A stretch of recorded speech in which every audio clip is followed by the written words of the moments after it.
Hare Krishna. Dandavat Pranam. Dandavat Pranam, Prabhu. I'm audible, right? Yes, Yes. Prabhu, very much. Very clear.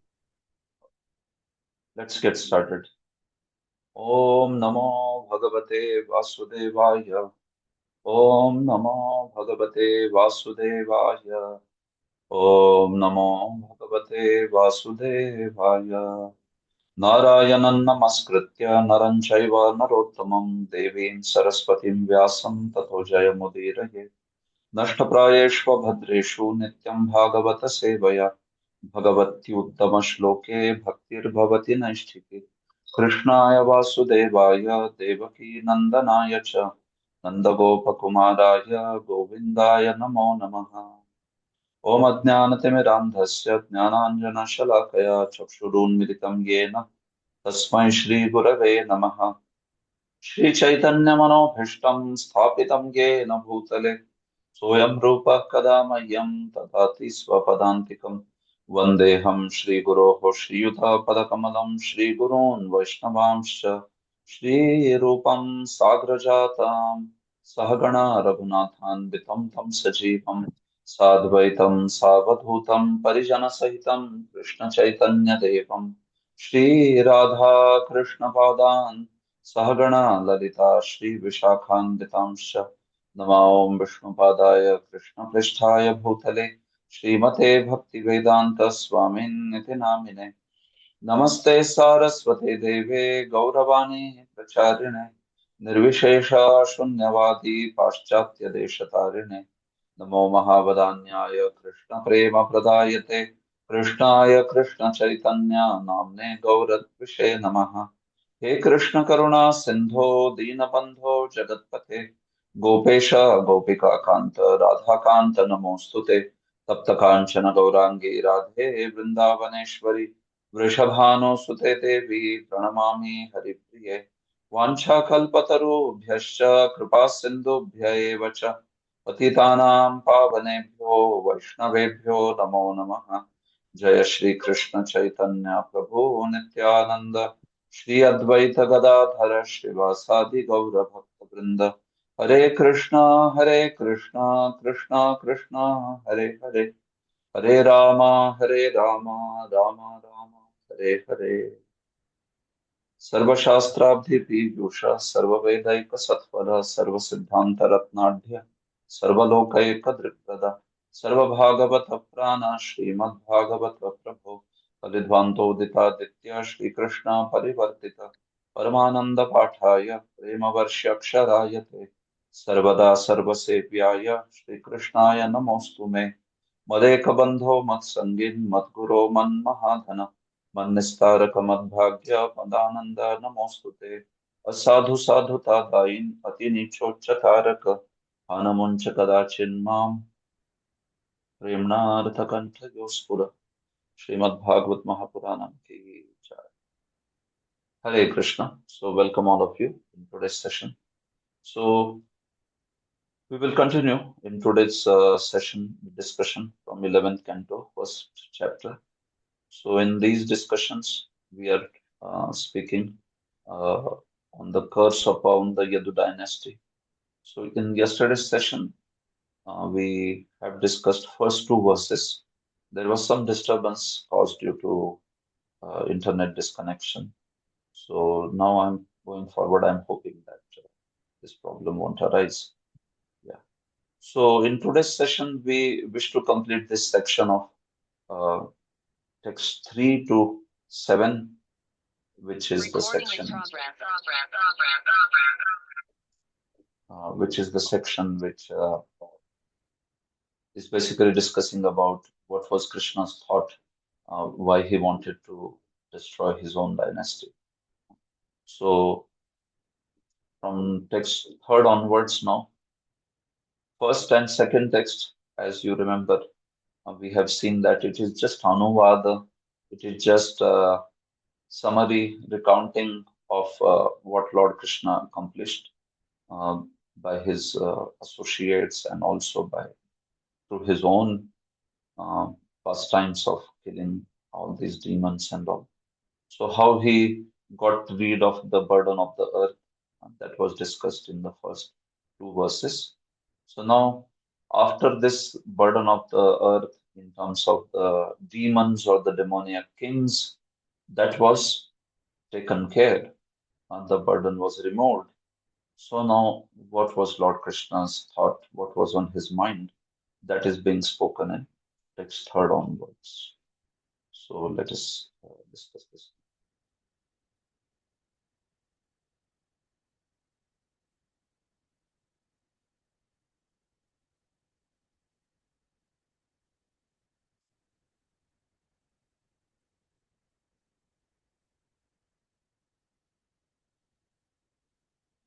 So this is text third. भूभारराजपृतनाय दुभिर्निरस्य गुप्तैस्वबाहुभिरचिन्तयद्प्रमेयः मन्ये वनेर्ननु गतोऽप्यगतं हि भारम् यद्यादवं कुलमहो अविषय्यमास्ते. All that. Translation, Sanatan Govind Prabhu, you would like to read? Yes, Ru. Translation. The Supreme Personality of Godhead used the Yadu dynasty, which was protected by his own arms, to eliminate the kings who with their armies had been the burden of this earth. Then the unfathomable Lord thought to himself, although some may say that the earth's burden is now gone, in my opinion, it is not yet gone because there still remains the Yadava dynasty itself, whose strength is unbearable for the earth. Thank you. Thank you. So you can say now Lord Krishna's thought, what did he think, is being spoken now. Having got all the burden of the earth removed. So what did Lord Mukunda think? You can say in this words, Achinta Yat, that's the verb. That's the Kriya Padam, Achinta Yat. So that's the main word here. Achintayat means thought. He thought. Aprameyaha achintayat, meaning that Lord whose intentions cannot be known. Aprameyaha, one who is very difficult to fathom, unfathomable. That Lord, he thought achintayat. So he was thinking like this after all his unburdening of the earth was done. So that is spoken in the first two lines. Bhubhara Raja Pratana Yadubhir Nirasya. Nirasya. Nirasya means eliminating, having eliminated, having destroyed. What did he destroy? Bhubhara Raja Pratana. He destroyed the military phalanxes of many, many kings who were actually burden on the earth. Bhubhara Raja Pratana. Pratana refers to the military phalanxes, army divisions of various kings who were the Bhubhara, burden of the earth. So how did he get rid of them? Yadubhi, through his powerful associates, Yadus, right? Yadus also associated, also Pandavas, the associates of the Lord, like Pandavas and Yadus, they helped the Lord, they assisted the Lord in getting rid of all this burden. So, by dint of Yadus, through the agency of Yadus, which can include also the Pandavas.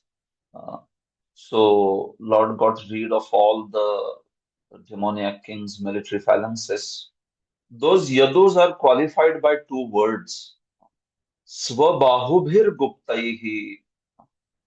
How were those Yadus situated? They were Guptaihi, they were protected by Lord's own arms. Swabahubhir.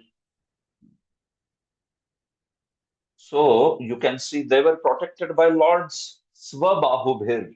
Now it is Sanskrit. It means Svabahubhir. The words are very precisely used. So Yadus were protected by Lord's one arm or two arms or three arms or four arms. Svabahubhir, that's the word used here. Hmm. It is in plural. Uh, So it means Yadus who were protected by the Lord by his many arms, not one or two arms. So especially here, that plural shows the sense of Lord's four arms. And four arms because this is Dwaraka. In Dwaraka, Lord manifests the four arms. In Vrindavan, he never manifests the four arms.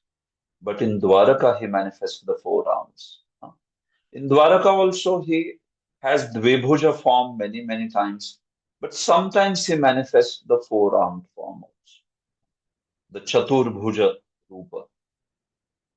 Like he manifests in many pastimes. He also manifested Chaturbhuja Rupa to show to Arjuna on the battlefield of Kurukshetra. He also manifested Chaturbhuj Rupa in many other pastimes, right? One time there was a conflict between Bhima and Draupadi on whether Ashwatthama should be killed or not. So on one hand, there were personalities like Yudhishthir and Draupadi who were feeling that Ashwatthama, being the son of Dronacharya, he should not be killed. And on other hand, there was Bhima, who was very fierce and he wanted Ashwatthama to be killed because Ashwatthama had attacked them with Brahmastra. So at that point also, it is mentioned there by Acharyas that Lord manifested four arms. He would manifest four arms many times in Dwaraka. Uh, but yeah, naturally, Dvibhuja Rupa or two-armed form is very, very natural in Lord's pastimes. So here it is said because it's the protection and it is being talked about the Yadus who are in Dwaraka. This is Dwaraka Leela. So that's why Swabahu here is in Bahuvachanam. It is in plural instead of singular or dual. In Sanskrit, there are three numbers. In English, you have singular and plural, right? Plural. So, but here in Sanskrit, you have singular, which means one single number, and then dual is two, and then plural is many, more than two. So it can mean three or more in Sanskrit. So Yadus who were protected by Lord's many arms, Lord, he got all the burden of the earth, those military phalanxes of demoniac kings destroyed through Yadus. And then Achintayat Aprameyaha, and then the Aprameya Lord thought, Achintayat. You know this, Chintanam, Chintan, thinking. So he then thought to himself, see, he is known as Aprameya. So he is unfathomable. But that unfathomable Lord, he was thinking something within his mind. But who can understand it? No one can understand because he is unfathomable. So, what did he think? That is written in the next two lines. So, uh,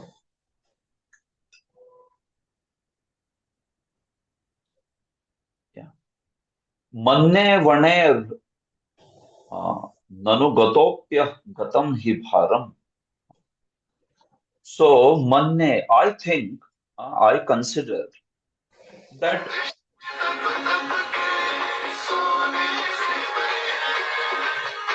this is the issue actually.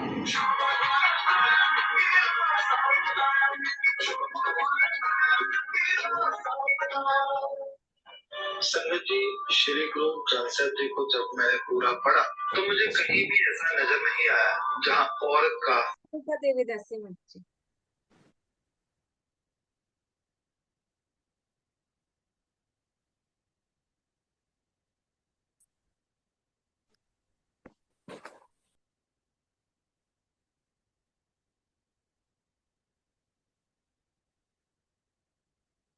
All right. So, what did Lord think? Manne avaner nanogatoppyagatam hi bharam. Uh, Avanehe bharam, the burden of the earth, nanu gatopi, although it is gone, gatam hi, it is not yet gone. What I consider that although the burden of the earth is gone, but I consider that it is not gone. It is not at all gone. Agatam, it is not taken away. Why do you think like that? Hmm. So Krishna thought, Yad Yadavam Kulamaho Avishayam Aste, because although the burden of the earth is gone, but the Yadava Kula, the dynasty of the Yadus is here. And that is also burden on the earth. So he said that, so actually the burden on the earth is not yet removed. Now, why does he consider the Yadukula as burden of the earth? There is different reason for it. It's not that he is considering Yadus to be like demoniac kings who are thought to be the burden of the earth. But he also thought that the Yadus were now not needed because his purpose had been accomplished. So they were not needed on the earth now. They were supposed to go back to their own abodes. Uh, some of the Yadus were eternal associates, so they were needed. I mean, Lord wanted them to go back to the eternal abode, Dwaraka. And some of the Yadus were from the Devata region, from the heavenly planets. They were the Amshas. They were the portions of the Devatas. So he also wanted them to go back to the abodes of the Devatas, right? Like, they had entered into different beings in Dwaraka. Pradyumna had the Amsha of Cupid, Kamadeva. Similarly, there are other personalities like Kartikeya and all of them. So they had also entered into portions. Taking the portions, they had entered into Yadus. So Lord now wanted that the Yadus are not needed here because his pastimes are already accomplished.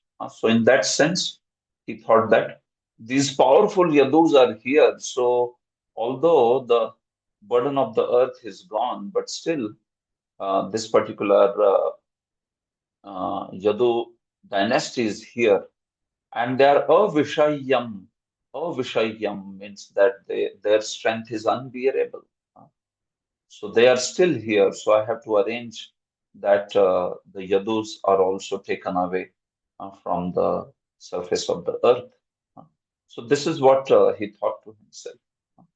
So you can see basically these two lines, last third line and fourth line, these two lines, they talk about what was Lord's thinking, although he had removed the burden of the earth. So Sridhar Swami, SS stands for Sridhar Swami. He says, he comments on this verse. He says, Bahubhir iti bahuvachanam.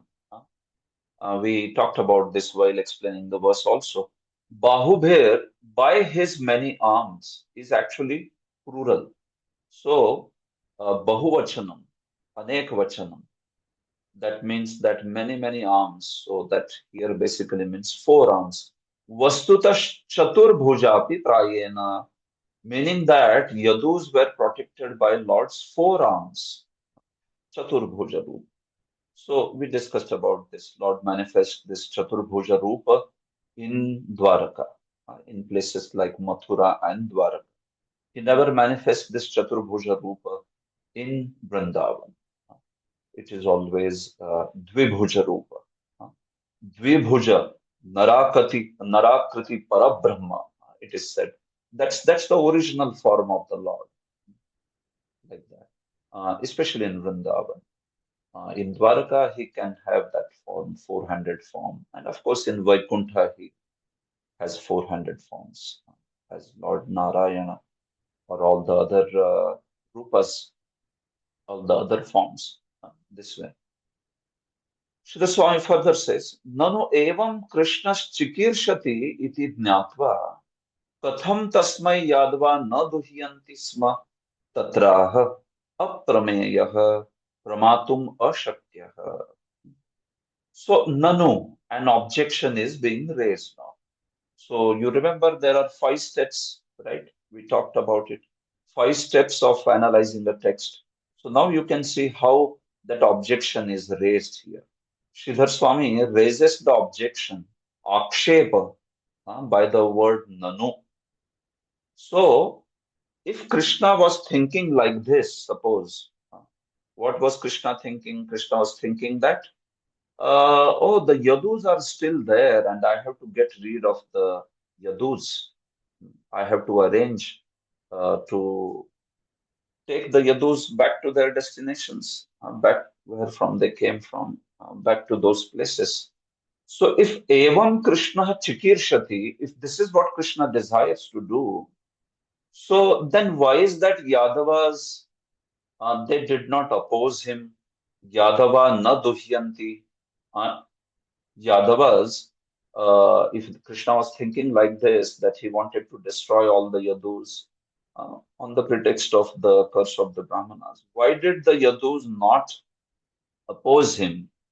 So it is mentioned, or this objection is answered, akshepasya samadhanam, by the word of the text.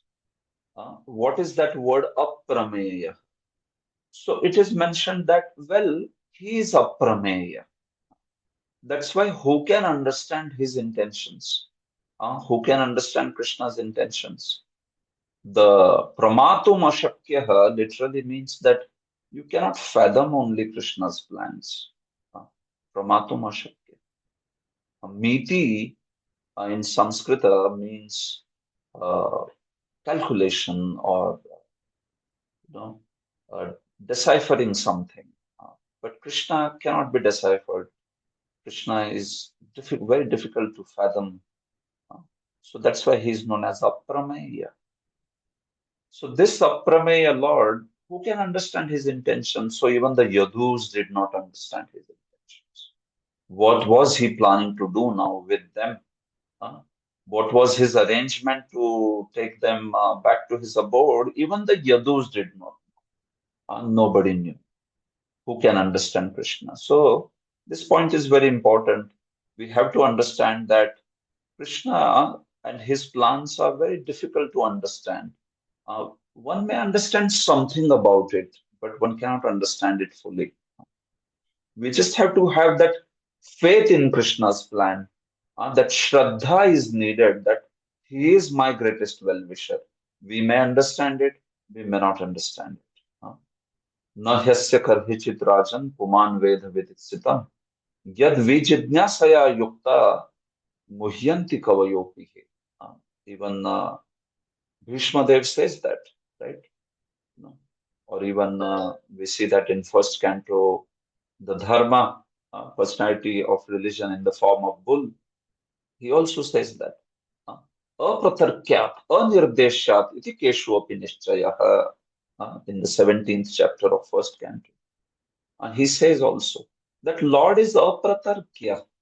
He is inconceivable, anirdesh. His activities cannot be understood and talked about in a concrete sense. So we know that he is our greatest well-wisher and we live with that faith. Sometimes we may understand something of Krishna's plan. Sometimes we may just never understand why he does something with his devotee. Although we understand that it is for the well-being of a devotee. Like that. So here also that sense of aprameyaha, pramatum ashakyaha. Krishna's plan, who can decipher it? Who can understand it? No. So it was not possible for the Yadus to understand that plan. So that's why the word that has been used is aprameyaha. Aprameyaha achintayat. Chintamah manya iti nano iti vitarke. Well, what was his chinta? What was Krishna's thinking? What did he think? That is spoken by two lines beginning with manye, the last two lines of the text of the verse. Nano iti vitarke. And nano here is also the word nanu from the text is showing conjecturing. Krishna, he conjectured with himself. He said, well, people say that the burden of the earth is gone, but really is it gone? No, it is not gone because the yadus are still there. These powerful yadus are still here. Hmm. So I have to get rid of all the yadus also. Like that he thought. And we heard also the opinion of Bhaktisiddhanta, right? Amongst the Yadus, some Yadus indeed had become oblivious to the will of the Lord, and they were not aligned with the will of the Lord. So Lord also wanted to get rid of such Yadus who had actually become opposing to the will of the Lord. So you can see that that is why he is considering the burden of the earth. The Yadus, otherwise they need not be called burden of the earth. But because some amongst the Yadus, they were direct associates of the Lord, some personalities among the Yadus were the portions of the Devatas, and some Yadus, they had become uh, opposing, they were opposite to the desires of the Lord as per Bhaktisiddhanta Saraswati. So you can see like there are multiple categories within the Yadus also. And because he wants to now take them all back to their abodes, so that's why he considered it that they were not necessary now, they were unnecessary on the burden of the earth. He wanted to wind up his pastimes, and that's why he thought that I should take them away also. So this is why Yadu dynasty is being thought to be like that. Yasmad avishayam sodhum ashakyam. The Yadus, they are unbearable. They were difficult to bear with, meaning they were like very powerful and their strength was immeasurable. So Lord now, once his purpose is accomplished, he wanted that the Yadus also are to be taken away like that. In fact, there is a very nice analogy that is given in the first canto, in the 15th chapter by Suta Goswami. He talks there that how Lord Krishna, he thought that the Yadus were uh, like a thorn. Kantakam kantakenaiva samam ishituhu, like that it is mentioned. He thought that I got rid of burden of the earth, all these military phalanxes of demoniac kings. They are like one thorn, and I got rid of them by another thorn. So one thorn is what? The first thorn is the thorn of military phalanxes of demoniac kings, and the another thorn is the Yadus. So he is saying this. Sud Goswami gives a wonderful example. Like sometimes we are walking on a forest trail or something, and then sometimes there may be a thorn that will prick in the feet. Uh, So that particular thorn, which is pricking the soles of the feet, so we sometimes have this experience that we might take another thorn to remove that thorn, right? And then what do you do with that thorn which help you to remove the thorn in the feet, in the heels? So you throw away both the thorns, right? It's not that you keep one thorn, the one which has helped you to remove the thorn. Uh, no, so both the thorns are uh, thrown away. So similarly, it is mentioned that Lord used the Yadus, who were the Devata portions, who were the portions of Devatas, the demigods, and through them he got rid of the demoniac kings and their armies and all that. And then now he also got those Yadus uh, go back to their abodes. See, both are considered to be thorns, but we should not consider both are equal because one thorn is favorable, another thorn is unfavorable. Upakarakatvat and apakarakatvat, those are the words used by Vishwanath Chakravarti. One thorn, the thorn which is used to remove the thorn in the feet, is favorable, it is upakarak, while the other thorn which is pricking the feet is apakarak, it is unfavorable, it is undesirable. Uh, so that's how here the sense is only in this way that Lord had accomplished his purpose of the pastimes. So those Devata portions need to go back to their own abodes, while Lord's associates, his eternal associates, they will all go back to the spiritual world with him. So this was his purpose, and that's why he thought that the earth's burden is not yet gone. Yadavam kulam iti anenaiva swavamshatvat swayam hananam anuchitam iti suchitam. Also, by calling this kula as Yadava, he wants to show that this is his own Vamsha. Krishna is known as Yadava also, right? He is also known as Yadava Shrestha or Yadava, Yadupati. So by calling this dynasty as Yadava dynasty, it is mentioned that he is not going to kill that dynasty himself. He will just arrange for each others to fight, and that's how he will wind up his pastimes. It would not be appropriate for him to kill the dynasty by himself because it is his own dynasty. So what he arranges is he arranges a fight amongst themselves, and then that's how they finish off each other. In fact, after text fifth, I have compiled all the reasons why Lord arranged this pastime of disappearance of the Yadus. So we will see here 12 reasons why Lord arranged the pastime. So some of the reasons we are touching here and all, but in the end, we will see all the reasons compiled why Lord arranged this pastime of disappearance of the Yadus. Srila Jiva Goswami also talks about transcendental reason why Lord wanted the Yadus to be taken away from the face of the earth. So this also we will elaborate towards the end of the text 5. But you can see he says that Bhagavataha eva antardhane taihi atikshobhena unmatta cheshtai upamardita prithvi eva nashyet iti prathamam tesham antarbhavam.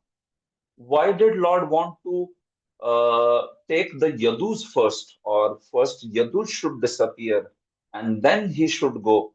Why did Lord arrange like that? Isn't it? First the Yadus, they disappeared and then Lord went back to his abode. So Srila Jiva Goswami says, why did he arrange like that? Because if the Lord would have disappeared and if the Yadus would have been continuing to live, the separation from the Lord would have been like so devastating. The separation from the Lord, the viraha, would have been so devastating. Atik shobhena unmatta cheshtai. Atik shobhena, it would have been a great, great shobha, great, great disturbance, because of which they would have just become mad. The Yadus would have become mad because of the separation from the Lord, and thus they would have just trampled the whole earth. They would have destroyed the earth in that separation. So that is why Lord wanted that the Yadus should be first made to disappear, and then he and Balaram would disappear, like that. So there is some transcendental reasoning also to this aspect, that Yadus had so much love for Krishna that they would not have been able to bear the separation of the Lord, and thus they would have become extremely disturbed and just destroyed the whole earth, just trampled the whole earth. iti prathamam tesham antardhapanam. That is why they have to disappear first. This is how Lord decided. Finally, Vishwan Chakravarti says, Yadav kulasya param dharmikasyapi bharatva prakarah prathamaskandhe vyakhyatah. So although Yadav Kula was not at all a burden of the earth, it is Parama Dharmika. The Yadav Kula was supremely virtuous. But still, why is it being called as Bhara, Bharatva Prakara? Why is it being called as Bhara? So it is Pratham Skandhe Vyakhyatah. He says it is already explained in the first canto. So what is that explanation? That's what which I explained. Kantakam Kantakena eva. So it was like Lord viewed that the Yadus now were not needed on the surface of the earth. So the pastime is accomplished, so now they should go back. So that is why it is considered to be Bhara. Otherwise, in fact, Vishwan Chakravarti gives a very beautiful explanation. He says that when a lady she is wearing beautiful ornaments, are those ornaments a heavy burden on her? Are they considered heavy burden? When a lady is wearing beautiful ornaments, she might be wearing very heavy ornaments also. But then that increases her beauty all the more, isn't it? It's not that that particular burden is seen by her as an undesirable burden. No, it's a desirable burden. So similarly, the Yadus, they were actually increasing the beauty of the earth because they were such glorious souls. They were so dear to the Lord. They were great devotees of the Lord. So that's why earth was actually, she was decorated by these Yadus. What to speak of they being a burden. So that's why that burden is in the sense that they had accomplished the task that Lord had in the mind. So this is why Vishwan Chakravarti says that Krishna thought that they are like a bhar, they are like a burden. All right. So that was text third. So if you go to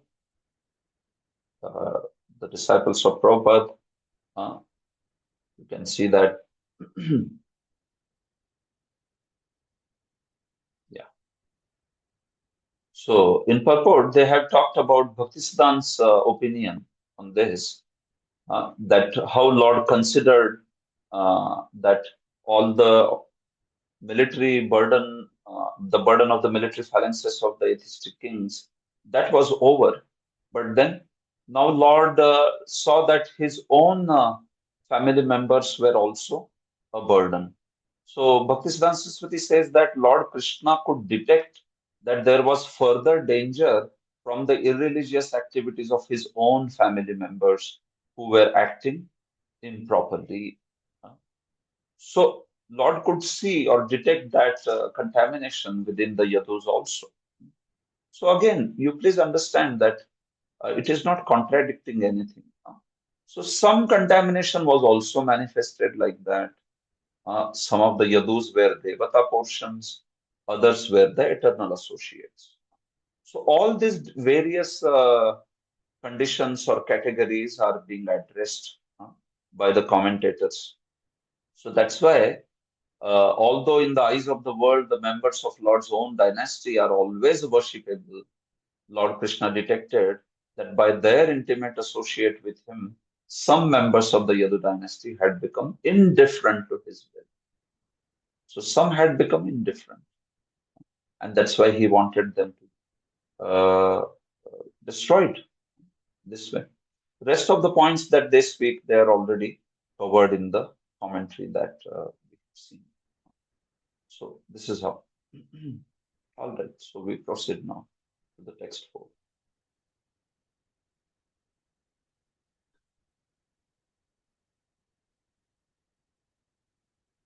नैवान्यतः परिभवोऽस्य भवेत् कथञ्चिन् मत्संश्रयस्य विभवोन्नः. Okay, I think it's the same. नैवान्यतः परिभवोऽस्य भवेत् कथञ्चिन् मत्संश्रयस्य विभवो न हनस्य नित्यम् अन्तः कलिं यदुकुलस्य विधाय वेणु स्तंभस्य वह्निमिव शान्तिमुपैमि धाम. Okay, this is also following the same meter. All right. Ravindra Sachiputra Prabhu, you want to?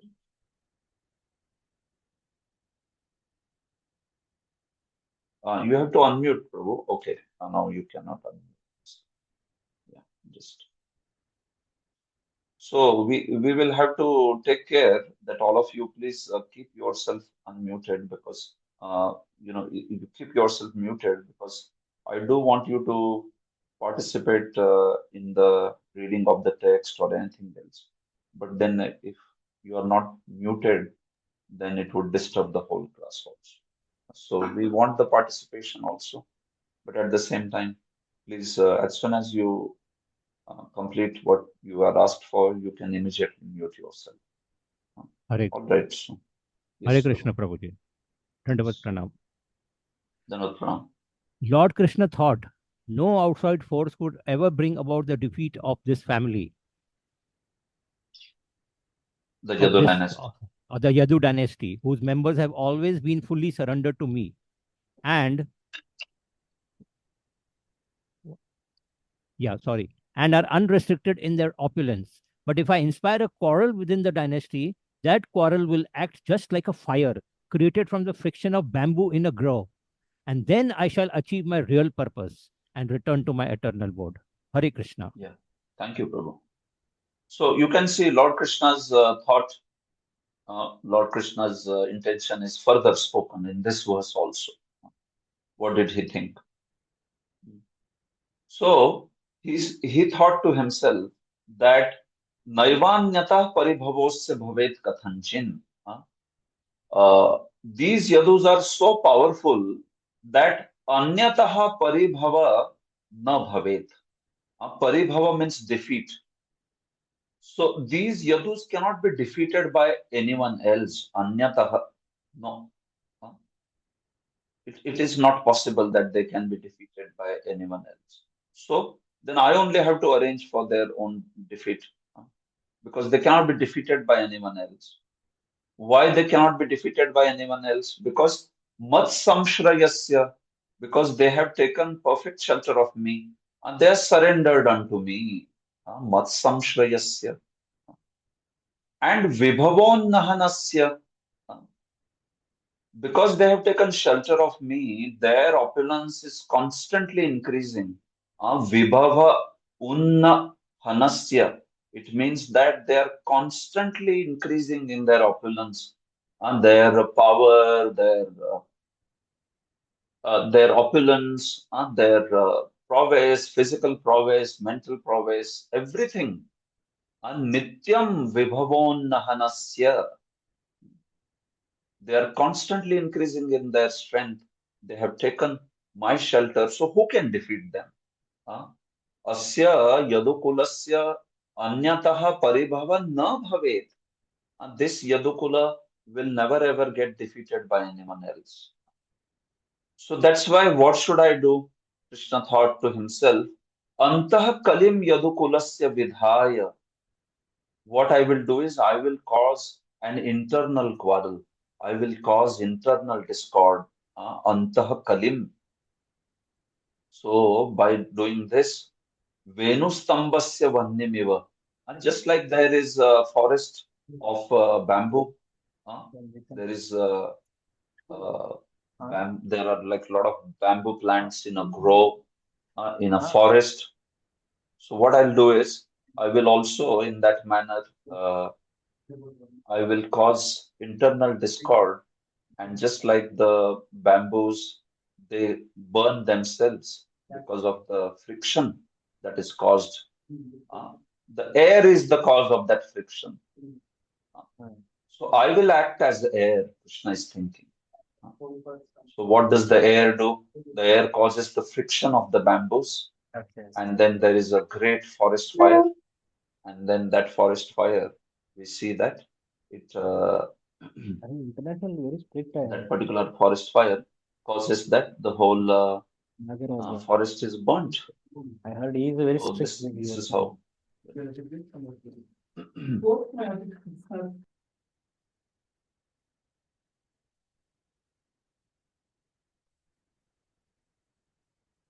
So Krishna also decided to act in that manner. And then in that way, Venustambasya Vannimiva, just like those bamboos are burnt, I will also act like that. And Shanti Mupayami Dhama. Then I will have accomplished my purpose and I will go to my abode, return to my eternal abode. So this is what he thought actually. Sridhar Swami. तर्हि इदम् अपि अन्यर्घात्यतां तत्राह नैव इति. So Yadu, now continuing from the last verse, Sridhar Swami says, continuing from the last verse, that okay, so if the strength of Yadus is immeasurable, okay, then just let the Yadu dynasty be destroyed by others. No, what is the problem? Yadus are very powerful, so let them be destroyed by others. So no, naiva iti. अन्यतः देवादिभ्यः अपि यादव कुलस्य परिभवस् तिरस्कारो न भवेत्. So this verse is telling this, that actually the Yadus, no, they cannot be destroyed. Even by the Devatas, what to speak of destruction? Devatas cannot do even tiraskar, and they cannot do even disrespect towards the Yadus. They cannot disrespect also Yadus. Even the disrespect or disregard is impossible. What to speak of defeating the Yadus? It is not possible only. So that's how he is saying. So why is that? Why the Yadus cannot be defeated by anyone else, including the demigods? The reason is by those two words. Mat samshrayasya, mam samshrayate iti mat samshrayam kudam tasya. Because they have taken my shelter. Samyak, in fact, samshrayate. They have taken perfectly my shelter. They are perfectly surrendered unto me. Kinchan nityam vibhavon nahanasya vibhavair gajaturagādibhir utshankhalasya. In fact, they have become unbridled. Their strength goes on increasing. Because they are surrendered unto me, their strength is going on increasing. So they have become utshankhala. Utshankhala. You understand that word? Shankhala means, shankhala basically means shackles. And utshankhala, one who is without shackles. That is utshankhala. So they have become unbridled. They have become uncontrollable by their strength of army, elephants, horses, etc. So that's why they cannot be destroyed by anyone. So then what are you going to do? So Krishna thought, Tasmad evam karishyami iti aha antah kalimiti. So this is why I will do like this. Krishna thought to himself, I will cause the internal discord. Antah kalim. And then shantim upashamam upayami. Then I will go to Upashama. Then I will attain Upashama, which means I will attain peace. I will become peaceful. Like that. Tadanantaram dhamcha vaikunthakyam uppayashami iti artha. After that, I will go back to my abode named Vaikuntha. What does Vishwanath Chakravarti say? He says that Yadukulasya prabhasam gamitasya kalim kalaham vidaya Tenaiva tasya shantim nasham vidhaya dhama vaikuntham upayami narayana swarupena swamshena yasyami. So Vishwanath Chakravarti also adds something more. He says that Krishna thought that I will make all the Yadus go to Prabhasa Kshetra. Prabhas, just before their disappearance, they had gone to this place, nearby place called Prabhasa. So what I will do, I will take all the Yadus to Prabhasa, and then there I would cause a quarrel amongst themselves. And in this way, I will cause their destruction. I would accomplish their destruction. Shantim nasham vidhaya. Vishwanath Chakravarti translate that word Shanti as Nasha here. I will cause them to leave this world. And then I will go to Vaikuntha uh, in my portion as Narayana. Naturally, Lord, when he says that I will go to Vaikuntha, is it that Dwarkadish is going to Vaikuntha? No. So Dwarkadish, he is going to go back to eternal Dwarka, right? So that's why when it is said he will go to Vaikuntha, here it means the portion in the Lord, the that portion which is Narayana. When Lord Dwarkadish or Krishna comes, then all the other portions like Narayana, Vasudeva, Sankarshan, all of them they come no in him. So when it is mentioned that Lord says that I will go back to Vaikuntha, it means basically the Narayana portion, that Narayan bhaga that is there in Krishna, that will go back to Vaikuntha, while Krishna he will go back to the eternal Dwarka. And that's the point of this particular verse. So this is how Krishna thought. So basically, Krishna arranged all those Yadavas to go to Prabhasa, and then after that, what begins is Lord's Maya. It's Lord's magic that he shows. Actually, after Lord takes all of them to Prabhasa, that whole Kalaha, quarrel and all, Lord he just manifested that to worldly people actually. It is not something which actually happened. He showed like it happened, but it did not actually happen in that manner. It was a manifestation of his Maya to bewilder the Asuras, Asura Mohana. It's like a magic show, Indrajala, which he manifested. So Krishna, like it will come ahead as we go ahead, we will see these things in detail. But the point is, Krishna, he manifested the pastime in such a way that some of it is true and some of it is not true. It is just a show like that. Like the example is given of a magician. If a magician is there and you see that he cuts the body into half, right? He can cause a boy to levitate and then take a huge sword and probably cut that body into half. And then what do you think? Is he actually doing that? No, it's not true. It is Indrajala, it's magic show. So similarly, going up to Prabhas and all that is fine. But after that, what is manifested there is actually just the mic, the show of Maya by Krishna. That's how we will see these things in detail. So this is the point. Prabhupada's disciples, we see that they also point out all these points from the commentaries. Vishwanath Chakravarti points out that no one within universe was capable of even insulting the members, what to speak of defeating. Even Tiraskar was not possible. Forget about Paribhava, like that. So, because they had become so powerful by taking shelter of Krishna, and they were under Krishna's shelter.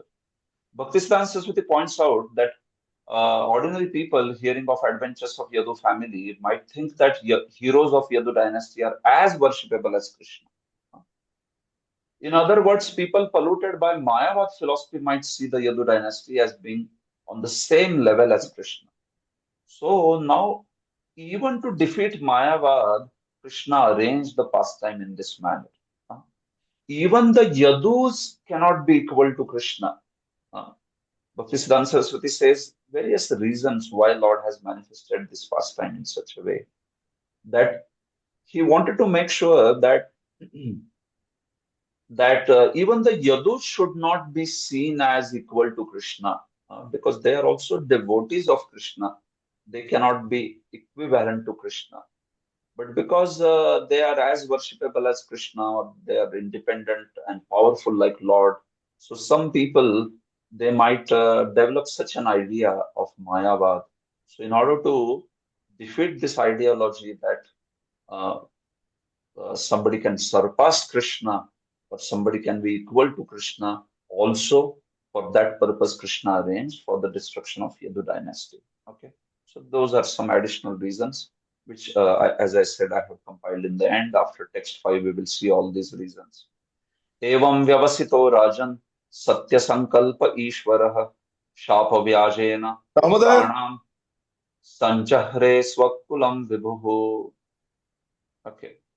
Navala Sundari Mataji, you want to read? go Hare on. Krishna, Prabhuji. I will Translation. cause the quarrel among the members of the No, Mataji, you have to read this translation. Oh, My dear translation. king. My dear King Parikshit. Fourth already we have discussed. Sorry. Translation. My dear King Parikshit Rajan, when the Supreme Almighty Lord Vibhu Ishvara, whose You don't have to read, Mataji, you need not read the Sanskrit words. Okay, It is okay, just sir. to make them. My dear King Parikshit, when the Supreme Almighty God, whose desire always come to pass, had thus made up his mind, he withdrew his own family on the pretext of a cause spoken by an assembly of Brahmins. Thank you so much. So, in this way, evam vyavasito rajan, so deciding to do this, determined to act in this manner, meaning he will himself arrange the destruction of the Yadus. O Rajan, O king, my dear King Parikshit, Satya Sankalpa Ishwaraha, this Supreme Lord who is said to be Satya Sankalpa, meaning whose desire always comes to pass. Satya Sankalpa. Sankalpa means the desire. Satya means truth. Lord's desire is always a truth. It will come true. Meaning, as soon as he desires something, it has to happen. That is called Satya Sankalpa. Sri Krishna, when he desires something, it has to happen. Because his desires can never be thwarted. And they will always be accomplished by his potency. So that Lord who desired to destroy the Yadus in this manner, he is also said to be Ishvaraha. He is that Supreme Almighty Lord who is most powerful, Vibhuhu. So you can see all these words are for Supreme Lord. Satya Sankalpa, Ishvara, Vibhu, the Supreme Almighty Lord whose desires always come to pass, whose desire always come true. So he had decided like this. So what did he do then? Sanjahre. Sanjahre means that he withdrew or he took away. He took away his own dynasty. Swakulam Sanjahre. He took away, he withdrew his own dynasty. By what? Vipranam Shapa Vyajena. By Vyaja. Vyaja means a pretext of the curse of the Brahmanas. Vyaja, this word comes in many places, like Vyaja Stuti. You have heard this. Vyaja Stuti means although something is criticism, it is actually a glorification. It is actually a glorification. It's not a criticism. That is called Vyaja Stuti. It's criticism, but it's just the pretext is criticism. Actually, it's a praise. Like, this verse, famous verse, Rup Goswami speaks where he says that he's speaking you can say the thought of a gopi. So one gopi is saying to another gopi, "Oh, don't go to the banks of Yamuna. Please don't go. Why you should not go? Oh, there is this threefold bending form of Krishna, Shama Sundar. So if you are really attached to your family, don't go there." Like that. So what does that mean? We should not go or we should go? We should go, right? So that is Vyaja Stuti. It seems to be a criticism that here is the Supreme Lord who takes away all the material attachment. You will become completely indifferent to even your family members on the material level, not on the spiritual level. When we see them on spiritual level, we are obviously very affectionate also towards them, keeping Krishna in center. So materially it is spoken, but that's the example of Vyaja Stuti. So similarly, this curse was only a pretext actually.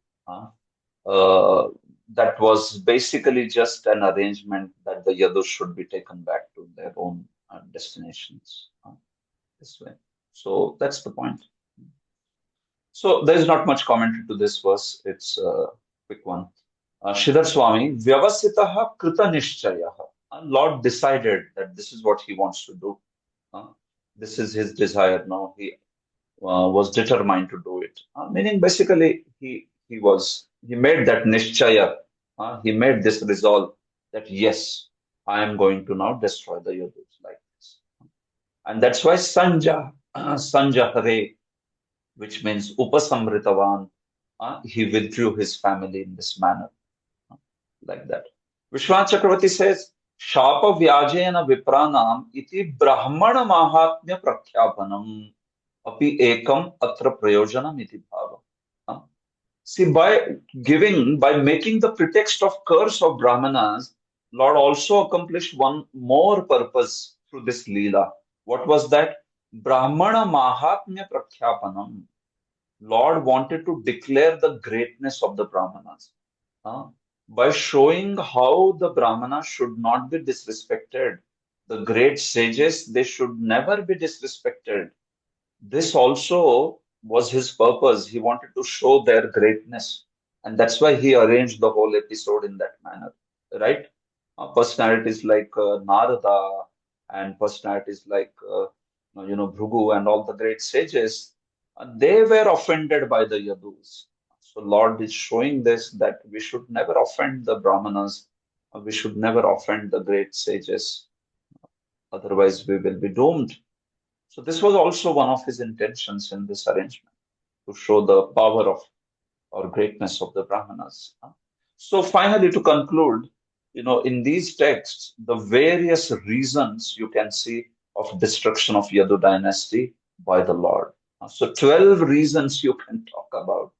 Sometimes, right, people ask, hey, why did Lord do such a thing?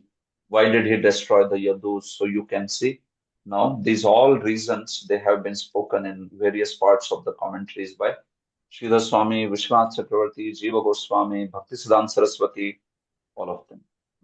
So the various reasons of destruction. First, Lord wanted to wind up his pastimes and take his associates back. So this Sridhar Swami has spoken right in the beginning. Second, Yadus were most powerful, so they could not be destroyed by anyone else. So if they cannot be destroyed by anyone else, so then they have to be destroyed by themselves, isn't it? By internal discord amongst themselves. Third, to give the teachings of detachment through the destruction of even powerful beings like Yadus. You also remember this, Sridhar Swami had spoken this in the beginning. Viragotpadanaya, Vairagyotpadanaya. By showing that even the powerful Yadus also are destroyed finally, Lord Krishna also showed the teachings of detachment. If Yadus also could not stay here in this world, even they were destroyed. So what to speak of us? We are insignificant living beings. So then for us, you can see that we have to become detached from this world and prepare for our journey after the death. So we cannot remain attached to this world. So this was also one intention. Second, fourth, to show the detachment of Lord himself. See, through his pastimes, Pravrutti was shown through the pastimes of 10th canto. Pravrutti, his engagement of the senses was shown. And then through this, Nivrutti is being shown. There is some font issue here. So you can understand this is Pravrutti and there is Nivrutti. So Lord is showing through his own life also how to engage the senses and then how to detach the senses also. When it came the time to leave and end his pastimes, he was there. He just wanted to leave to his abode. So he's showing that aspect of detachment for the sake of the conditioned souls. So he shows Pravrutti and he shows Nivrutti for teaching the conditioned souls. To show the eternality of Lord's abode and his associates. Jiva Goswami mentions this reason, that Lord wanted to show his departure to the eternal spiritual world. So that's why he arranged this pastime and showed how he travels, he goes back to his eternal abode along with his associates, to allow the personality of Kali to take up his role. See, Lord was going to leave, and that's why now the personality of Kali is going to come, right? So now Lord wanted Kali to take over. So this is why he arranged the pastime in such a way that the faithlessness would start creeping in. Otherwise, when Lord was there, all the pillars of the religion, all the legs of the religion were, revived, and everything was just like Satya Yuga. So that's why now, after Lord's departure, he wanted to create a situation of faithlessness so that Kali Yuga can proliferate. So that's why he also arranged the destruction of the Yadus in that bewildering manner so that the personality of Kali can flourish, to allow the atmosphere of faithlessness that prevails in Kali Yuga. So that is just in addition to the personality. So he wanted that this faithlessness should prevail because that's what Kali Yuga is. No, you. So as devotees, we want to preach the message of the Lord, but Lord's arrangement is being shown to bring the Kali Yuga in. You may wonder why Lord wants to create the atmosphere of faithlessness, but the point is, He is the one who gives the opportunity for all the yugas. No, yuga cycle should prevail. So that's why Kali Yuga also should prevail. If Kali Yuga should prevail, then the situation like that should prevail. So that's why he arranged some sort of faithlessness to be created in his pastime. Yadus would have trampled the earth in the separation from the Lord. Jiva Goswami mentioned that reason, right? Transcendental reason. They would have been so much disturbed by Lord's disappearance that they would have trampled the whole earth. Ninth, to show the power of Brahmanas and how they are dear to the Lord. We discussed just now. 10th, to remove the members of Yadu who had become indifferent to the Lord's will. This was Bhaktisiddhanta's reason. Some of the Yadus had also become antagonistic to the Lord, indifferent to the Lord. So that's why he wanted those members to be removed also. To show that even the most powerful Yadus cannot be equal to Krishna, and thus they refute the philosophy of Mayavad. So this is also Bhaktisiddhanta. He speaks about it. Finally, to show the folly of considering the seminal descendants as the true followers of the Lord. Bhaktisiddhanta connects this even to the this folly of seminal descendants. These vamshas where people feel like only those who are born in Nityananda Vamsha or Advaita Vamsha or like that, they are the ones who have the right to preach the message. So this seminal line is given so much of importance rather than the true line of disciplic succession, Guru and Shishya. So in order to refute this idea also of seminal descendants, Bhaktisiddhanta connects it in that way also, that Lord showed that just see, these are my seminal descendants, but Lord is showing that how they were not aligned with them, and thus they had fight amongst themselves, and that's why they were not the true followers. So you can see in this way, all the different acharyas have delineated all these reasons. So especially Bhaktisiddhanta Saraswati's reasons, they are also mentioned in the text 5's purport. You can see Prabhupada's disciples, they have gone in extensive details here. There are Vamshas like Nityananda Vamsha or Advaita Vamsha, where they consider that the seminal descendants of certain families like Nityananda's family or Advaita's family, only they have the right to preach Krishna consciousness. But Prabhupada and all our Saraswat Sampradaya always preached against this philosophy, because anyone who is a true follower of Guru should be considered to be a worthy preacher of Krishna consciousness. So that's why we see even in the case of Advaita Vamsha or Nityananda Vamsha, we see that the Lord Nityananda and Advaita, they themselves also did not see those descendants in a very high regard, like that. So that is spoken here in detail in the purport. The point is to talk about this folly of ancestry only being considered as the right to preach or to initiate or like that. So that's not a right idea. Even now we see so much that idea is prevalent in Vrindavan or in Mayapur or in such places also where people feel like only seminal descendants can initiate and all. But these ideas are refuted by our acharyas. And Bhaktisiddhanta is connecting this pastime, even this pastime, to actually refute this particular idea like that. Fine. So I will end with this particular verse. This is the last verse in this section, meaning these two verses. So I will just pause explaining this particular verse. स्वमूर्त्यालोकलावण्य निर्मुक्त्यालोचनं नृणां गिरिभिस्ता स्मरतां चित्तं पदस्थानि क्षतां क्रिया आच्छिद्य कीर्तिं सुश्लोकां वितत्य ह्यञ्जसा नुकौ तमोनया तरिष्यन्तीति अगात स्वं पदमीश्वरः. Okay. So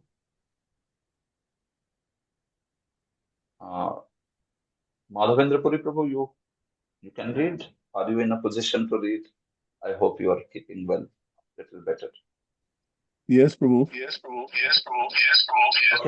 so there is some echo problem. There's echo here, so let me decrease the volume.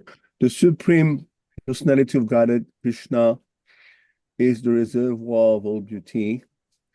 All beautiful things emanate from him. And his personal form is so attractive that it steals the eyes away from all other objects, which then seem devoid of beauty in comparison to him. When Lord Krishna was on the earth, he attracted the eyes of all people. When Krishna spoke, his words attracted the minds of all who remembered them. By seeing the footsteps of Lord Krishna, all became attracted to him, and thus they wanted to offer their bodily activities to the Lord as his followers. In this way, Krishna very easily spread his glories, which are sung throughout the world by the most sublime and essential Vedic verses. Lord Krishna considered that simply by hearing and chanting those glories, conditioned souls born in the future would cross beyond the darkness of ignorance. Being satisfied with this arrangement, he left for his desired destination. Yeah, thank you so much. So in this way,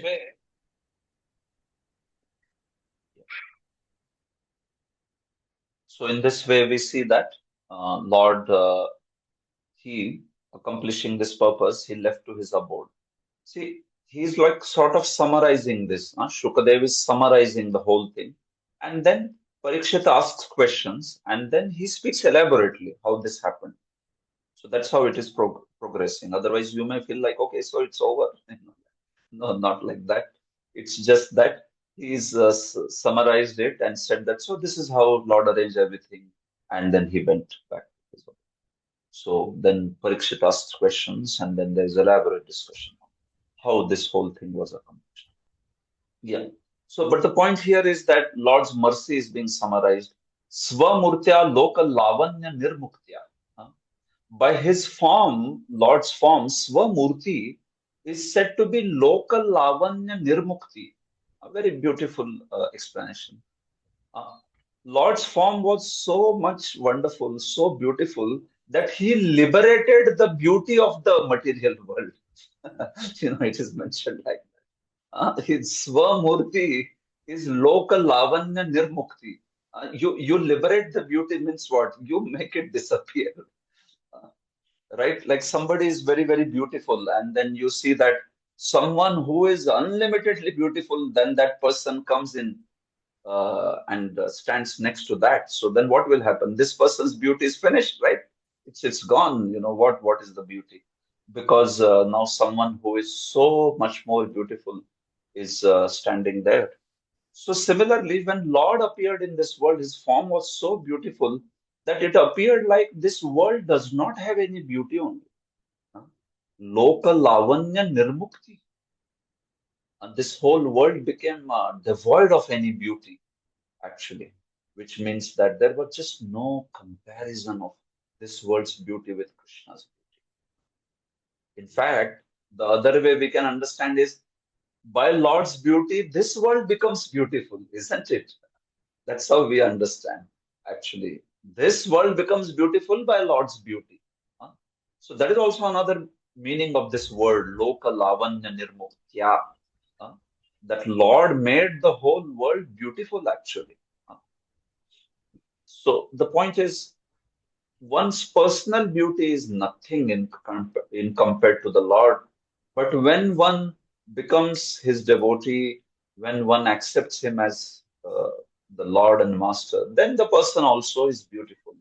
Then that beauty is real beauty. Otherwise, material world's beauty is very fleeting beauty, right? It does not stay. And that beauty binds us to the illusion, while Krishna's beauty frees us from the illusion. So that's how. So literally, in this way, by his beautiful form, what did he do? Achidya, achidya, which means he literally stole or he literally caused that thing to be removed. Uh, what is that? Nridam lochanam achidya. Krishna, when people looked at Krishna, when the living entities looked at Krishna, they felt like they now don't want to see anything else. He just stole their eyes. So practically the person now doesn't want to look at anything else, he cannot see anything else. Meaning Krishna has stolen his eyes. Meaning Krishna has made that person blind. Vishwanath Chakravarti says, Krishna is blinding everyone. Similarly, Girbhistas Maratam Chittam. Similarly, by his beautiful words, Krishna took away the minds of those who remembered those words. Chittam achidya, lochanam achidya, kriyaha achidya. Krishna, he took away the mind only. When people they remembered Krishna's words, the madhurta, the vani, sweet words of Krishna, they forgot they just forgot about their own existence completely. Similarly, padaihi tan ikshatam kriya. And similarly, when they looked at Krishna's footprints, these beautiful marks that would appear when Krishna would walk. So those marks would appear on the planet Earth, surface of the Earth. So those marks were so beautiful that people would just stay there. They would just stop there and just forget about what they are supposed to do. Kriyaha, all their activities would stop there. So literally, by Krishna's beautiful form or words, he made people blind or he made people dumb. They would not be able to speak anything. They would not be able to see anything else or speak about anything else, hear anything else. That's it. They would not be able to do anything else.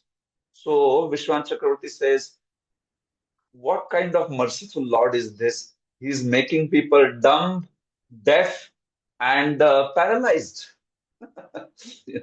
So you can see the way he analyzes like this. What is this Lord? So in this way, this Krishna, he bestowed such great mercy on the living entities who got to witness his pastimes.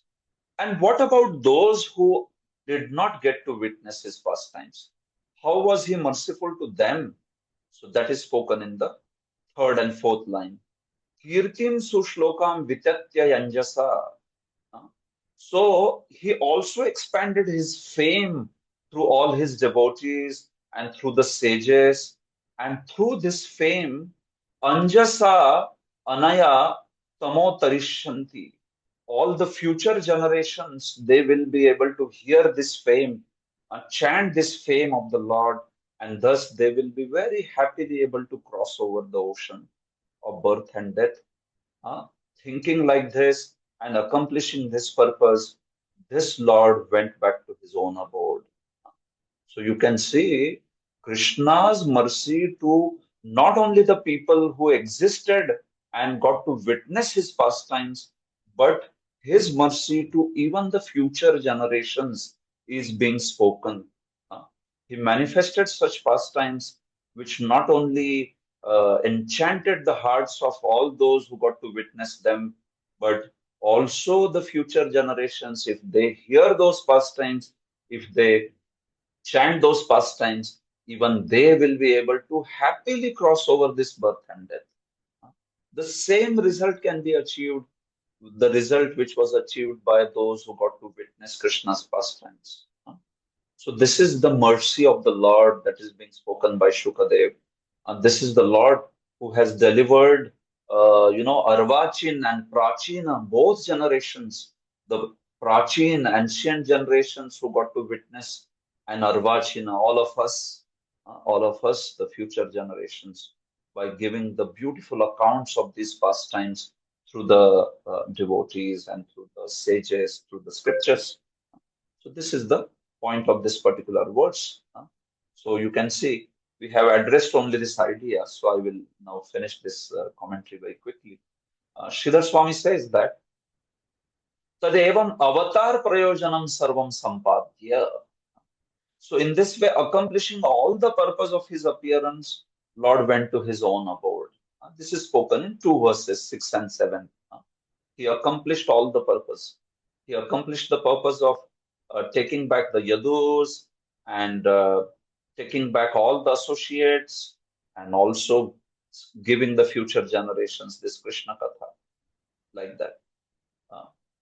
His form caused the beauty of this world to give up, meaning his form was so beautiful that the beauty of this world felt that, oh, I am not at all beautiful. It means that the world has had no beauty to compete with. Or it means that Lord's form bestowed beauty on this world. It can also mean Nirmukti, can mean Dhanam also. Nirmukti means Lord bestowed the beauty on the world. Because of him, the world is beautiful, right? Even Mother Kunti says that. She says that, Krishna, please don't go. As long as you are there and your lotus footprints are decorating, they are here on the land of Hastinapur, this land appears to be beautiful. But if you go away, my Lord, this whole land will not look beautiful. It is only looking beautiful because of your footprints.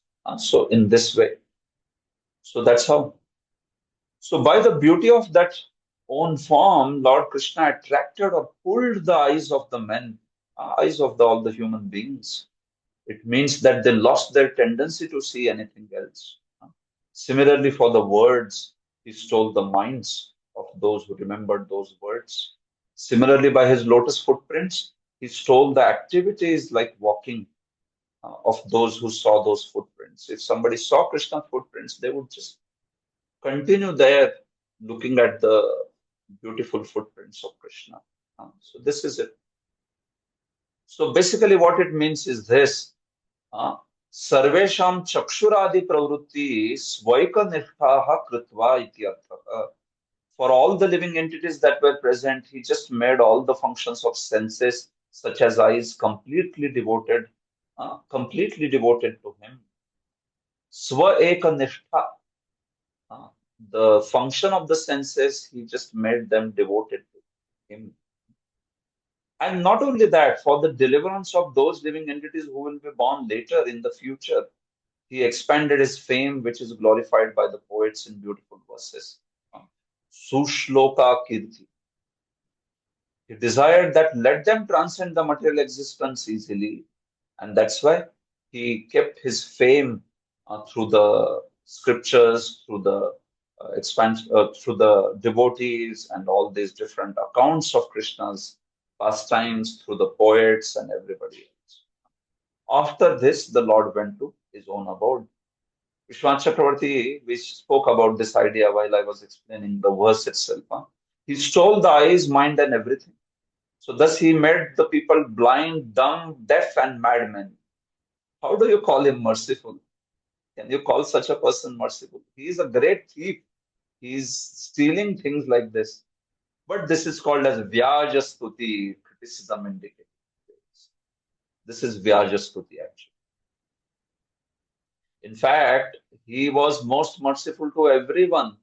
He awarded liberation even to the demons that he killed. And for all others, he bestowed prema, the love of Godhead, by submerging them into his ocean of beauty. Swa Saundaryadi Lavanya Sindhu.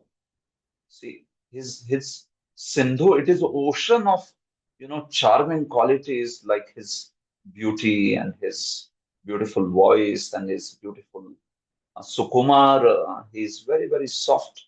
So all these beautiful Sauswarya, Saukumarya, Saundarya, Sauswarya, all these Shabda Roots Sparsharasagandha, right? Form, taste, smell, all this. So apply these sense objects for Krishna. So Krishna is most fragrant. Krishna is most sweet in sound. Krishna is most beautiful. He is the softest to touch. So all those characteristics. That is called as the ocean of his Lavanya, Lavanya Sindhu. It's ocean of charming qualities like that. So actually, no one had shown such an absolute mercy. Who had shown such a mercy? No one. Not even other Vishnu forms show such mercy. What to speak of Devatas or any, right? Krishna, he is the one who liberates the demons. That is characteristic which is shown by him only, like that. So that's why finally those living entities who will take in the birth in the future also, they will be happily able to cross over the ocean of birth and death by the beautiful boat of his glories. This glories are said to be a boat. This is also there in the 10th canto, you must be knowing. Swayam Samuttirya Sudusturam Dyuman Bhavarnavam, that particular verse from the Devatas Stuti of Krishna. There also they compare this glory of Sri Krishna as the boat. This is the boat by which we can cross over the ocean of birth and death, right?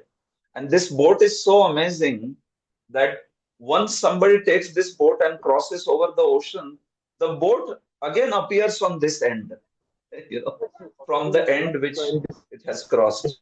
You understand what it means is, see, basically, suppose some devotee takes that boat, boat of Krishna's glory, and then crosses over the ocean. So then that boat is still available for others to cross, right? In this world, suppose you cross over the ocean and go to whatever ocean or river on the other side. So the boat is not available for those who are on this side, who are yet to cross. But this boat is said to be so wonderful. Nidhaya yata sadanugraho bhavan. And Devatas say in 10th canto that this boat is so wonderful that one can cross over the ocean of birth and death, and the boat remains for others to cross. So this Guru Shishya Sampradaya, the scriptures, they are that boat actually. This disciplic succession and this association that Prabhupada has created, this is that boat to cross over the ocean of samsara. So this shows the mercy of Lord even for future generations. Also, here, Padam word Vishwanath Chakravarti translates as basically Padam here means Vyavasitam, the desire of the Lord. He achieved his purpose. Instead of saying he went back to abode, Vishwanath Chakravarti says it means he achieved his purpose, because as far as going back to Godhead is concerned, Krishna, he basically does not go to Vaikuntha, but Narayan Amsha within Krishna's body, that goes to Vaikuntha, like that. He is known to eternally reside in abodes such as Mathura, Dwarka, and Vrindavan, like that. So Lord just goes into his eternal abode. He unmanifests himself. That's the point, like that.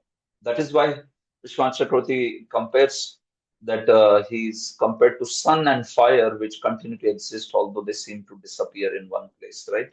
There is sun, it may appear in one place and disappear from that place, but the sun has appeared in another place. So that's why we don't say that Krishna has disappeared.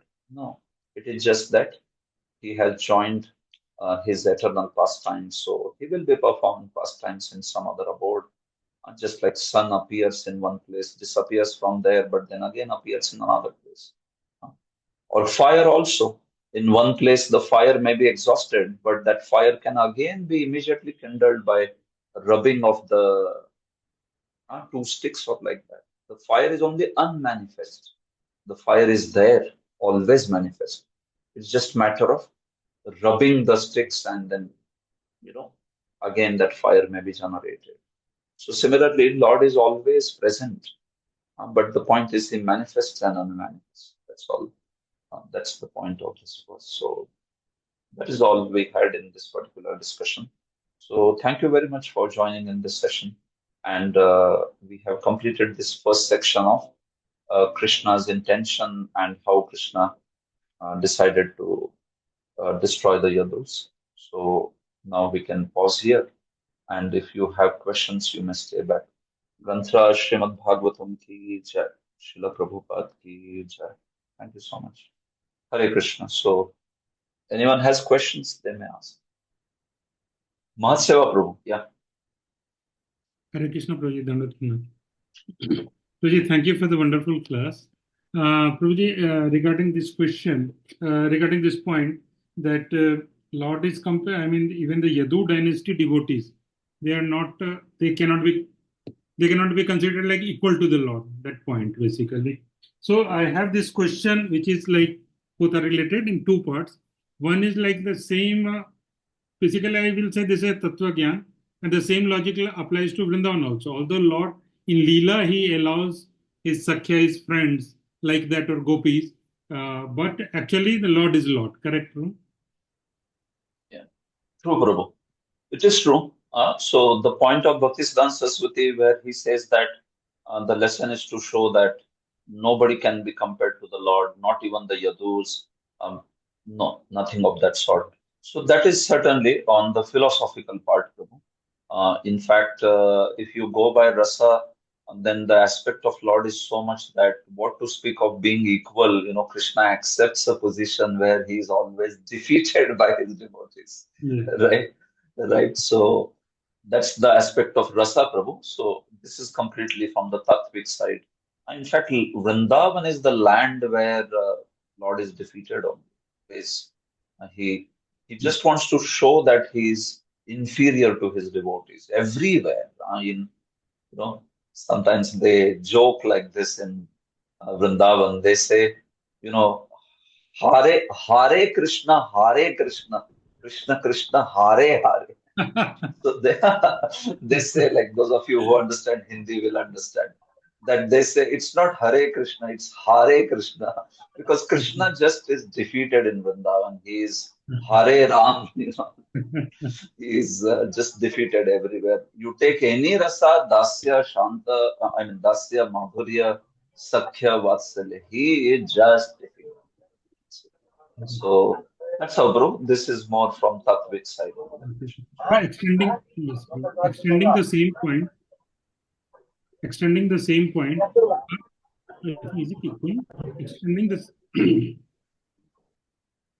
Yeah, please speak. Yeah, Prabhuji. Extending the same point, Prabhuji, like Guru is considered the mercy of the Krishna Kripa Murti, basically, to bestow mercy on the jivas, like Guru is that channel. But again, sometimes I think devotees misunderstand, although he has to be respected at the level of the Lord. But again, we have to understand sometimes that he is not at the level of the Lord. So can you say something on this? Yes, bro. Certainly, no? Certainly. We recite also in our daily prayers, Sakshad Dharitvena Samasta Shastra, Uktastatha Bhavyataye Vasad. So he is known as Sakshad Dharitvena Samasta Shastra. See what he is awarded, or rather he is ascribed the Sakshad Haritva. So he is not different than Hari. He is actually Lord Hari.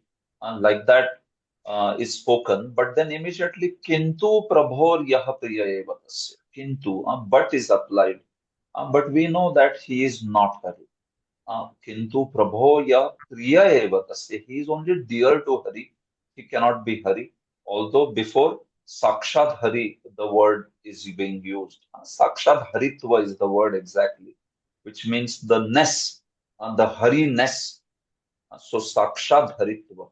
So literally, he is being ascribed with that quality of being directly Lord Hari. But because it should not be misunderstood, so immediately Vishwanath Chakravarti says that, but Kintu Prabho, but because he is only dear to the Lord and not that he is the Lord. So I offer my obeisances to feet of such a Guru. So yes, Prabhu, the understanding should be quite clear.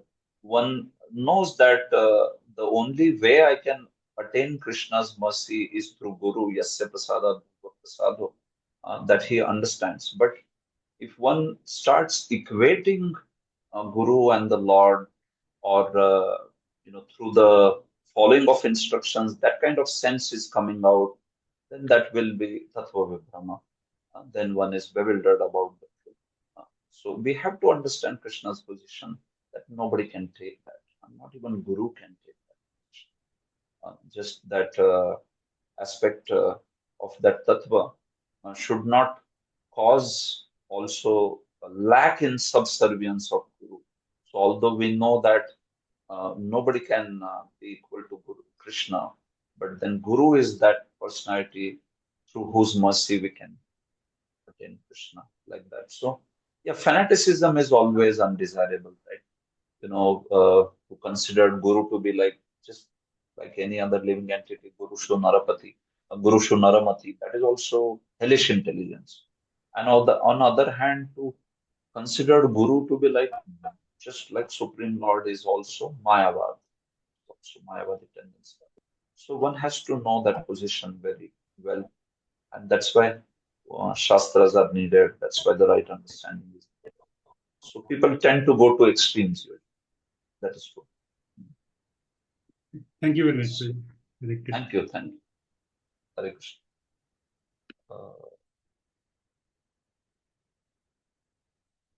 Okay, there are some questions from the chat.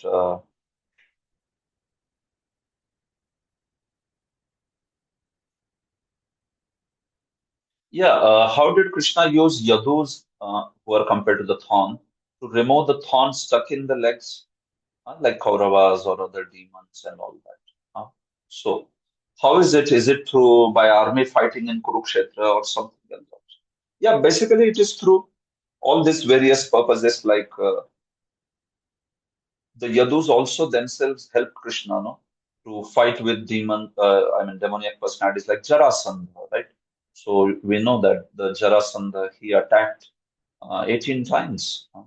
So 17 times Krishna fought with Jarasandha. So he was assisted by Balaram and also all the yadus, all the armies of the yadus.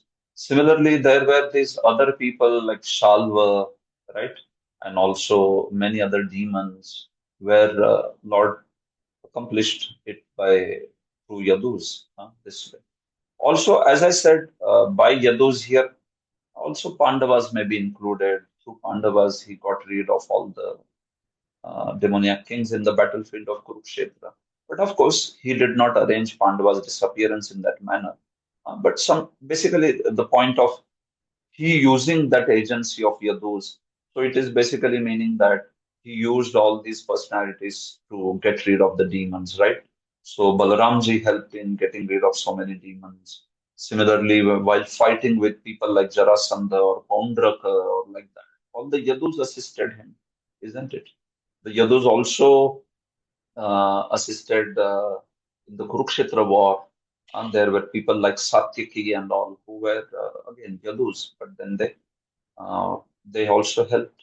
So in all these manners, we see that Krishna used the yadus also as the thorn to remove the thorn of undesirable Kauravas and other demons like Jarasandha or all of them. Okay. So that question is answered. There's another question. It is said in scriptures that one should respect even Guru's family like Guru. This general etiquette. Then how to understand that family of Lord is not respectable because Lord himself, that they are my ashrita, which is quality of devotees. So Yadavas are not only descendants, but they are also pure devotees. So why to not respect like that? So why to not respect them? Uh, can we reconcile this? See, the family of the Lord or family of Guru, uh, everyone should be respected. Uh, what to speak of respecting Guru or family of Yadus? Basically, Vaishnava respects even an ant, right? Trinadapi sunichena, tarorapi sahishnuna. Amanina manadena. Vaishnava is Amani, but he is Manada. He is Manam Dadati. Samanada. He always gives the respect even to the insignificant living entities. So here, when we are talking about family of the Lord, that family is certainly most respectable. That family cannot be said that it can be disrespected. No, absolutely not. So Lord's family, the Yadus, they are most respectable. Now, what is happening is within that family, we have to see different categories. So within that family, there are eternal associates who are Lord's pure devotees. So they are the most respected ones. They are the ones whom Lord desires to take back to the eternal abode. Now, amongst them, some certain yadus were also Devata's portions. So now they cannot be as respectful as pure devotees, isn't it? Like Lord's queens, like Rukmini, or Lord's parents, like Vasudev and Devaki, they are eternal associates of the Lord. So now these personalities, the way they are respected, and others who have also appeared, like Kamadev has appeared in the form of, as an Amsha in Pradyumna, or Kartikeya had appeared, and many other demigods are mentioned in Harivamsha, they had appeared. So now these personalities, they are demigod Amshas, no, Devata Amshas. They cannot be respected exactly like pure devotees. See, they have to be respected. Here, there is no argument about respect at all. Everyone should be respected, but there is also vivek, no? There is some discrimination in respect.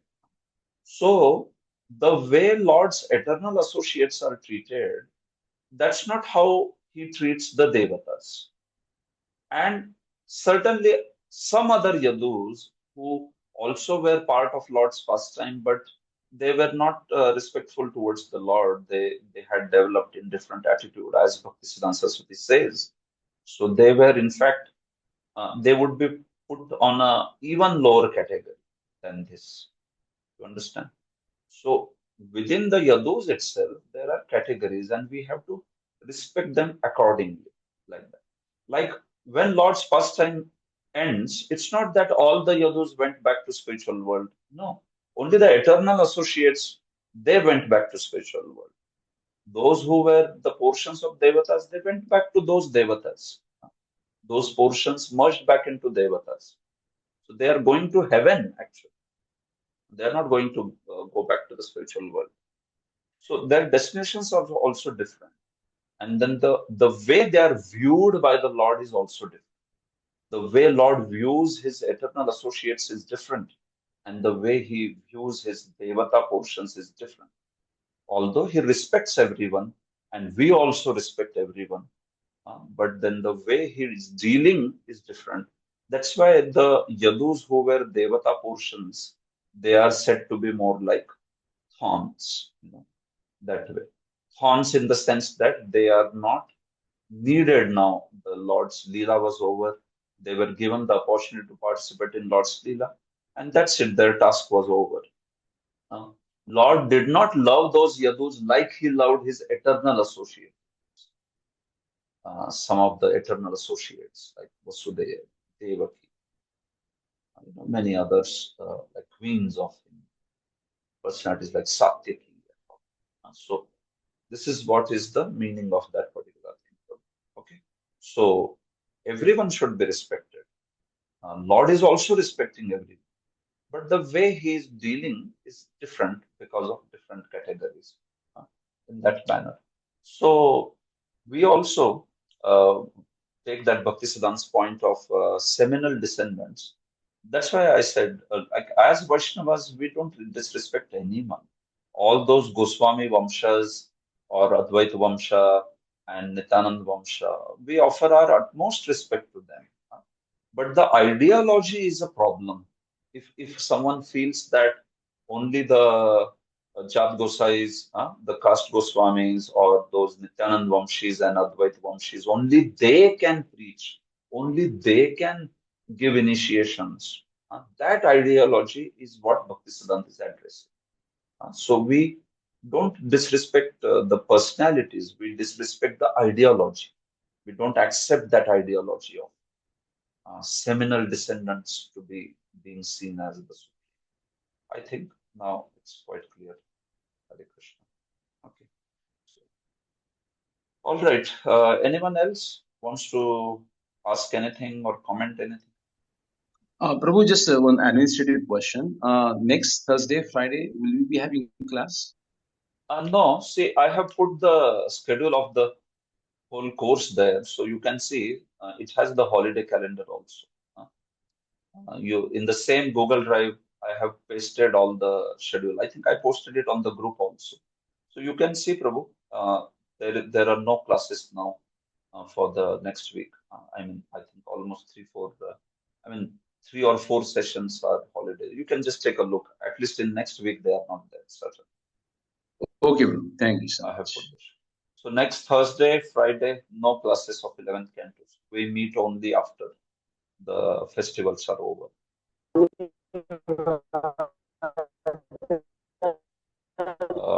Okay, so I think we can pause here if there is no other question.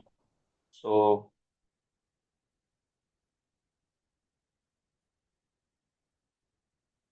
we hear that those, there's a question. We hear that those participate in Bhauma Leela go back to the Lord for his uppercut pastimes. See, not everyone.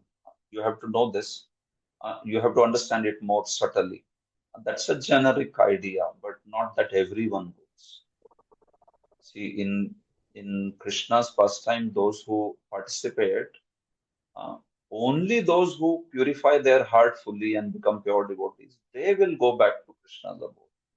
But there are so many people who don't get purified like that, not necessarily. So you have to know this. There are various kinds of people, and they reciprocate with Lord's Leela, even though they are there when the Leela is being manifested on Bhauma, meaning on the earth. Still, the effect will not be the same on everyone. Those of the people like people like Duryodhana, now you see, no, that's the example. Duryodhana, the way he saw Krishna, he just saw him as some greatly powerful person, as somebody who has a lot of yoga vibhuti. He did not see him as Supreme Lord. Or sometimes the demons are there. So they don't see Krishna as Supreme. So even though they get to witness, we see that they don't get to go back to Lord's abode. So the various categories needs to be recognized. That's the point. There are eternal associates, there are Devata portions, and there are those who have perfected the life in Lord's Leela, and then there are those who did not perfect the life. So they get huge benefit of Lord's Leela, but they don't go back to it. Okay. So thank you so much for your questions. So I wish you all the best for this festival season. My best wishes and prayers. Wonderful festivals like Govardhan Puja, Prabhupada's disappearance, and so many more things are coming up. So we will meet after this festival season is over. Canto 10 as well as Canto 11. Both the classes will be paused now for a while, and especially in the next week. And then you can see the schedule. I have posted it on the Google Drive. We begin from whatever is the next session planned in that. Hare Krishna. So thank you so much. Srila Prabhupada ki jai. Granthra Srimad Bhagavatam ki jai. Nitai Gaur Premanande Hari.